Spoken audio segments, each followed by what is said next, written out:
Hey guys, Brett Weiss here. Welcome to another video. If you're new to the channel, please hit that subscribe button. It is super helpful. So today I'm ranking and reviewing the first dozen games that were released for the ColecoVision. The ColecoVision came out in August 5th, 1982, and I got mine a few months later for Christmas of '82. It changed my life, and the ColecoVision changed the gaming industry. If you own ColecoVision, you already own a powerful state-of-the-art computer that gives you the arcade experience with the newest arcade games like Donkey Kong Jr., Looping, Pepper 2, Time Pilot, Mr. Do, Space Fury, Frontline, arcade controls like Turbo, the Roller Controller, and new Super Action Sports. And soon you'll plug in Atom, the revolutionary ColecoVision family computer module with new super games, keyboard, and printer. ColecoVision, the only system you'll ever need. This was really the first time you could really play arcade games at home that were super similar to the originals, and absolutely love the ColecoVision. I still play a lot to this day. Now, some sources say these are the dozen launch titles for the console, like Giant Bomb. Some say these are just the first dozen, and some titles like Turbo came a little bit after the launch. But regardless, I'm not going to get bogged down in that. I am going to be talking about the first 12 games for the ColecoVision, the first ones that were released. This was a super strong lineup and just really some great arcade ports, super accurate, more so than games that came a little later. But very briefly, before I get to my dirty ColecoVision dozen, this episode is sponsored by Old School Gamer magazine. And Tim Kitzrow, the voice of NBA Jam, is going to speak very briefly about Old School Gamer. So check it out. Old School Gamer covers arcade and retro gaming, gives you gaming history, and it lets you know what conventions are happening. Issues come out once every other month. Plus, a website full of even more, and it's all for just $30 a year. Visit oldschoolgamer.com and subscribe now. All right, thanks for watching that. Let's get to it. We're talking about the first 12 ColecoVision games, and we're going to go in alphabetical order. So first up is Carnival. This is an excellent target shooting game. And I first played Carnival in the arcades in 1980, the year it came out. We were in McGregor, Texas. That's a little town outside of Waco where my dad grew up, and we would go visit my cousins a lot. Well, in the early 80s, arcades started popping up everywhere, and that's the first time I played Space Invaders was in McGregor in 1978. And this tiny little town had 3 arcades, and it was amazing. And I do remember specifically playing Carnival and absolutely loving it. You guide your little gun down at the bottom of the screen, shooting upward, kind of like Space Invaders, but this is like an old school target shooting game. So you're shooting owls and ducks, and the ducks can come down and eat your bullets, so there's definitely strategy involved. You can shoot numbers that will subtract or add to your bullet total. There's also a line of bullets that can add or subtract that you can shoot. There's rotating pipes across or at the top of the screen that you need to shoot those pretty early. So there's a lot of strategy involved for a simple game. There's even like these little intermission sort of bonus rounds, I should say, where a bear walks back and forth, then up to 3 bears walk back and forth, and you shoot those and they speed up each time they get shot. Amazing game, Carnival. I absolutely love it. It's a brilliant port, a terrific game. I'm giving it a solid A. I would give it an A+, but a friend of mine named Delph Meek hates it, so I'm giving it an A. No, but seriously, A+ is very hard to earn, so I'm going to give this an A, a very strong A. Absolutely love Carnival. Next up is Cosmic Avenger, the side-scrolling shooter that's a little bit like Scramble or one of those types of games, R-Type, that kind of thing, but obviously it came before R-Type. I really like Cosmic Avenger a lot. It was one of the earliest ColecoVision games I got. I believe it was the third one I got after Donkey Kong and Mousetrap, which I got on Christmas.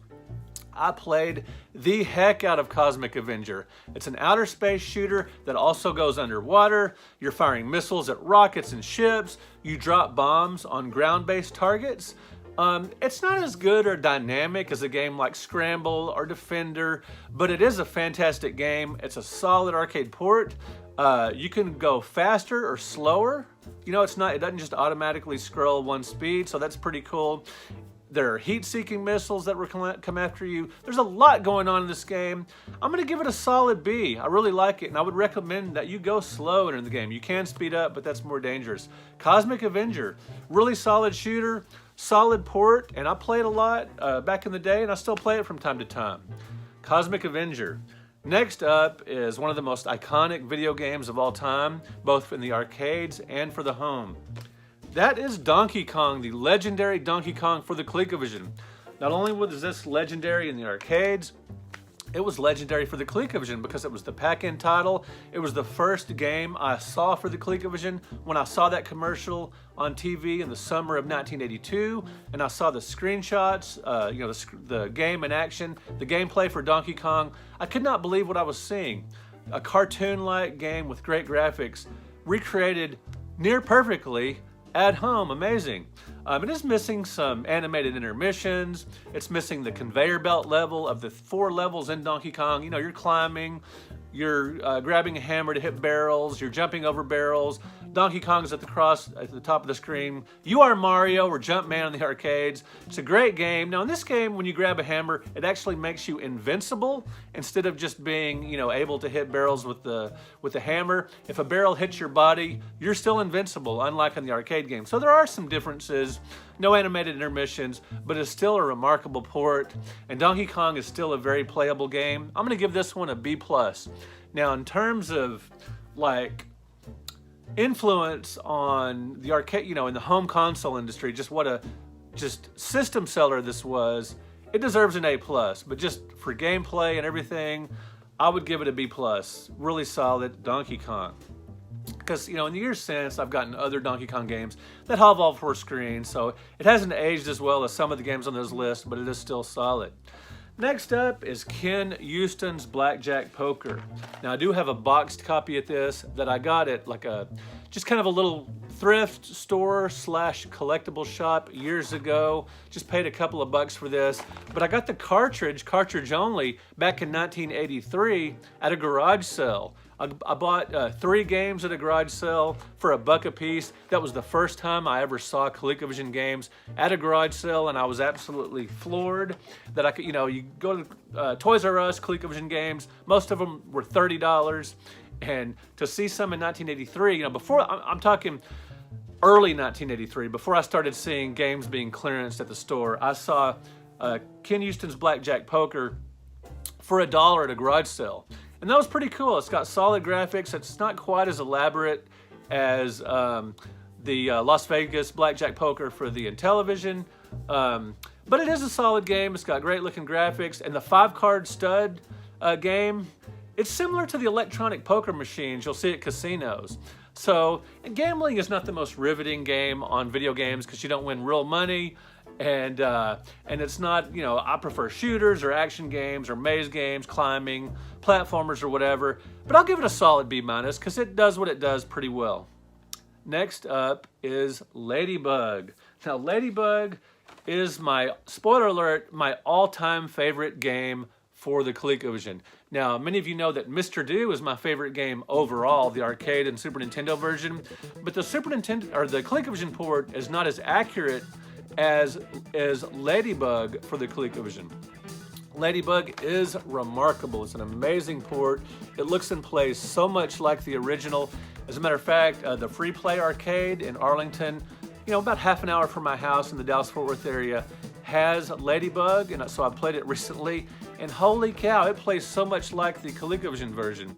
It's great. It's a dot gobbler, you guide your Ladybug around mazes, gobbling dots, and there's 4, insects coming after you, but it is different from Pac-Man in a number of ways, including these, doors that you open that rotate.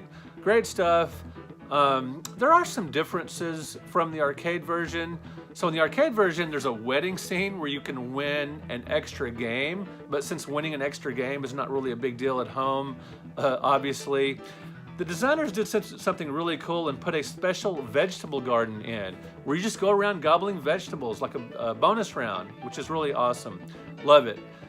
I'm giving Ladybug an A+. It has point multipliers, kind of like pinball. There are skulls to avoid. It's an amazing game. It is far more complex than Pac-Man. If you call it a Pac-Man clone, that's not accurate. It is a maze game where you gobble dots, but it's a much better game than Pac-Man. It is great. A+ for Ladybug, indeed. All right, let's get to Mousetrap, another amazing game. This was the game along with Donkey Kong that I got for Christmas. And holy cow, it is another near perfect port of the arcade original. Once again, you are going around gobbling dots. You are a mouse that's gobbling cheese, and you're avoiding cats, and you're opening and closing doors. And I love the way this game works with the ColecoVision controller because of the pad, and you can open the different color-coded doors. It works beautifully. I played Mousetrap first at Land of Oz Arcade at the Northeast Mall in Hurst, which is a suburb of Texas, and I remember loving Mousetrap in the arcades. And when I got a chance to play a near perfect one at home, I absolutely jumped on it. Love it. And there are bonus items in the game that you can gobble in addition, and those change with each maze, you know, up to a point. I don't remember how many there are, maybe a dozen or so. And that gave you a sense of progression. And I remember playing Mousetrap and Donkey Kong all night long when I received these for Christmas back in 1982. Best of all, you can eat dog bones and push a button, makes a woof sound or a ruff sound, very satisfying. And you turn into a dog and you can gobble the cats. Awesome. Love it. And you avoid a vulture in the harder levels. You can play it without the vulture, which makes it a little easier. But man, it's just a great maze game that gives you a sense of progression. It's got excellent controls. It makes perfect use of the keypad on the ColecoVision controller. Mousetrap gets a very solid A. Love it. Great stuff. Now you can bring the arcade experience home. Introducing ColecoVision, the most advanced video game system you can buy. It plays more games than any other system. Arcade games with multiple screens like Donkey Kong. Arcade games like Zaxxon with its three-dimensional look. Adventure with 15 different screens. Cosmic Avenger. And ColecoVision's new Smurf game. Coming soon. ColecoVision's first expansion module that lets you play all the Atari VCS compatible cartridges. Now you can bring the arcade experience home because your vision is our vision. ColecoVision. All right, next up is Smurf Rescue and Gargamel's Castle. This is a really early platformer. This, along with Pitfall, were two of the earliest platformers for home consoles. Very revolutionary title, very cartoon-like, with a wonderful soundtrack. It's a great game. If you just base this game, you know, if I were to review this game based on music and sound effects and graphics, it would get an A+ without question. The gameplay is fun, but it's a little it's very dated, and it kind of has an interesting like double jump where you push up on the controller. Not very intuitive controls. The side buttons aren't used, which was kind of a waste, but it's still a fun game where you walk along as a Smurf character, and you jump over fences. Grass is deadly, so jump over the grass, jump over stalagmites, you duck under bats and other enemies. It is just a fantastic game for its time, and it's still pretty fun to play today. And just based on what a great looking game it is, it's like an interactive cartoon. I'm gonna give it a B+. Maybe a little strong. That might be a little strong for the gameplay, but it's still fun. But it's just such a cool looking game, and it's very cartoon-like, so I'm giving it a B+ without too many reservations. Next up is a shooter, Space Fury. Now this is an interesting game because it's like Asteroids, where you can fly all over the screen in all directions and you shoot, but you can upgrade your firepower by docking with mother ships between each level, which is really cool. So you can shoot multiple shots, you can shoot behind you, really cool. And now in the arcades, you had sound effects with the big cyclopean creature. Here he's mute, but he does, it has the text below that says things like, "So, a creature for my amusement." And in the arcade game, there are vector graphics. Obviously, the ColecoVision is not capable of that, but it does have raster graphics that sort of try to imitate the vector graphics. But Space Fury, it's not as good as Asteroids or Asteroids Deluxe or some similar games, but it's not bad. It's very playable. It can be a little, you know, the animation can be a little rough, but I'm gonna give that perhaps a B, maybe a B-. Let's give a B-. All right, next up is, it pains me to give any ColecoVision game a B- because I love this console, but I'm trying to be objective here.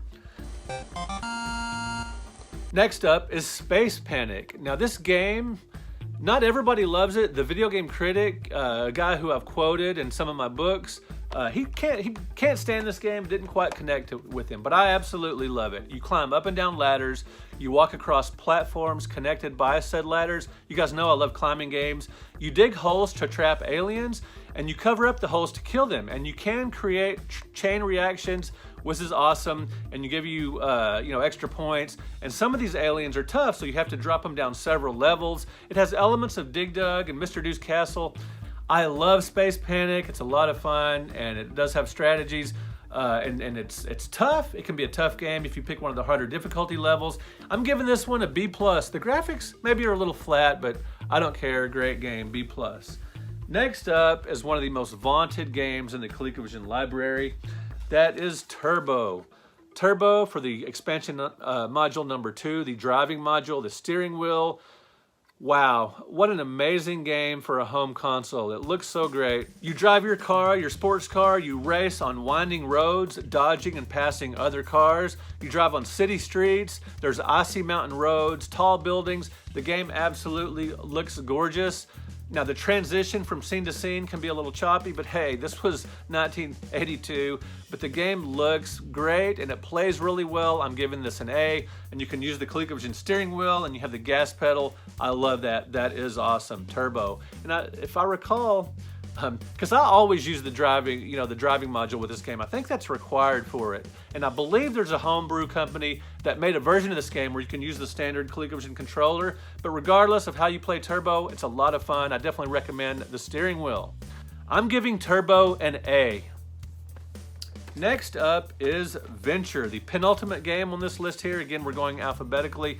Venture is a really cool game. It's an adventure game, as you can tell possibly by the title. Venture, clever title, just a shortened version of Adventure. But it's an adventure game. I don't remember playing this one in the arcades until much later. My first experience with this game was on the ColecoVision, and my friends and I played Venture a ton. My friend Bill played it a lot. I played a lot. If you pick like skill level 1, you can potentially play this for hours because it keeps going. You go through 12 dungeons, guiding your round, grinning character Winky through these dungeons, firing arrows at creatures and collecting treasures. Now it is an adventure game, and I kind of like the title. It's kind of a shortened version of Adventure. Venture, pretty clever title, but it's not a really complex game, even though it is an adventure game, because it's simple. You're just shooting creatures and avoiding creatures and collecting treasures and then escaping and going on and doing that in different types of rooms. I really love it. There's a map world as well. It's a lot of fun. It's, if you pick a harder difficulty level, it does present a challenge. It's got nice graphics, really good music. I love me some Venture. Diagonal movement is kind of difficult, so it doesn't have perfect controls, but I'm gonna give this one a solid B+. I played this one a ton back in the day, Venture. And if some of you guys wanted to bump it up to an A-, I wouldn't mind, because it's a great game, but I'm sticking with my B+, trying to be objective here. We don't have a Nintendo. We got a ColecoVision plugged into the black and white TV. Oh my God, this is like a third world country. Last on this list, but certainly not least, is Zaxxon. It's just last alphabetically. This is a gorgeous game, Zaxxon. Holy cow, amazing. In this game, you fly a ship over industrial cityscapes, shooting enemies while dodging brick walls, force fields, rockets, enemy ships, and the like. It's an isometric playfield with an altitude indicator on the side to sort of kind of help you show you where you are on the screen in relation to the enemies. That's imperfect. Sometimes you'll hit an enemy when you feel like you shouldn't, but still, this is a great looking game and a solid port of the arcade game. I mean, if you look at Zaxxon for the Atari 2600, you can see just how bad Zaxxon can be at home, but it is amazing on the ColecoVision. It looks gorgeous. And it does have boss battles, which was very unusual for back in the day. And I bought this game cartridge only because my friend threw away the box and the manual. But back in the day, Zaxxon was $50. This is a recent pickup, the complete version. But back in the day, I had the cartridge only. I bought it from my school friend, Brian. He was a cool guy. He was into comic books like I was, and art, and obviously the ColecoVision. But he would get tired of his games, unlike me, who still plays them now. When he got sick of Zaxxon, which he paid $50 for, he sold it to me for $30. And back then we didn't care that much about whether it was complete or not. I was just happy to get a $30 copy of a $50 game that absolutely looked gorgeous. The action is good, solid shooting action, and gorgeous graphics. I'm gonna give Zaxxon an A-, an amazing game, especially considering the fact that it was on a home console in 1982. Just beautiful.